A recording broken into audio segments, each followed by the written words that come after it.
Hey guys, Detective Fail here, or DF for short. Hope you're doing well. Back with another review, this time on Transistor. Let's get started.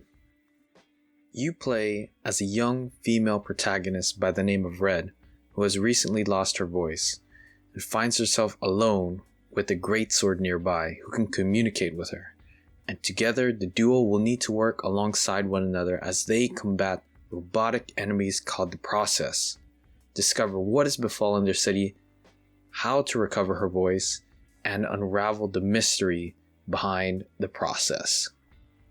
There's something quite remarkable about playing another Supergiant game. Not only are you treated with a gorgeous visual style along with a different plot from Bastion, but the gameplay and soundtrack is also something entirely new. It's refreshing, bold, and tackles new territory.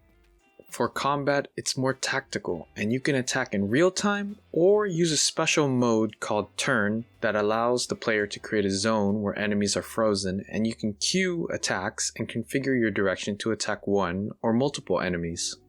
It took a bit of handling, but I found the process similar to how old Fallout CRPGs were done. You have an action bar, and this represents how many actions you can do.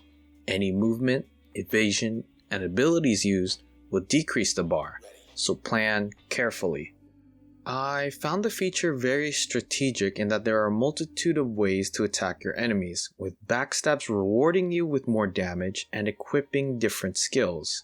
The game gives you new abilities to choose from as you level up, and I found this mechanic pretty nifty since you can choose which skills you want for your build and more, making the combat fresh and enjoyable since I could switch to different skills, augment them, grant different effects, and even passive skills as well. There is a limit though, so don't expect to be smart and think you can be overpowered from the start. You gotta work for it. Aside from the combat, there are plenty of interaction points in the game to gently feed you lore, and I found these points enjoyable and not sparse. Just enough to hold your interest, but not spammed in every zone to the extent of hitting an upper limit. Each piece of information given from terminals is intriguing enough to enrich the world building, and I love that. The narrator, this time speaking from your sword, is excellent, and I have no complaints about his soothing voice throughout the game. I'm so sorry, Red. They took your voice. I couldn't stop them. Well, we took something of theirs. Hey, let's just go. Come on, just go. Just... yeah. Throughout my playthrough, I didn't experience any bugs or crashes. The game played pretty well with no egregious slowdown. Despite the praise I've given to the game above, I did wish there were more tutorials in the game, or at least a dedicated tutorial settings page where you can refresh your memory on old and new features. And the beginning of the game could be a bit of a struggle for newcomers since there is no exposition given right at the start. You jump right into the game and have to piece the narrative yourself.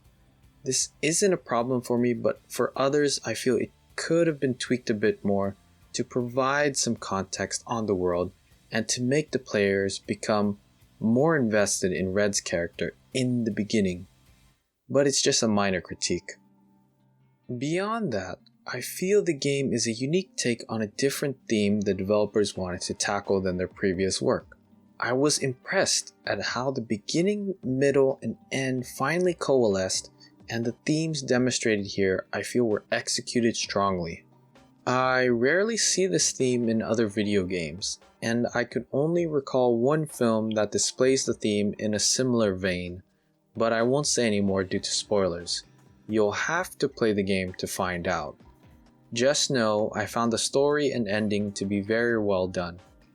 I had an enjoyable experience throughout my playthrough, from the tight combat to the fitting electronic post-rock soundtrack, lending itself well to the cyberpunk setting. It is a solid new game after Bastion's original release.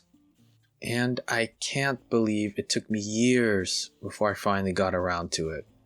If you're hungry for more Supergiant games, don't miss out on Transistor. Always palling up to you and everybody. Showed her true colors back there. Wonder how her camarada friends are gonna feel knowing she's leading us straight to them.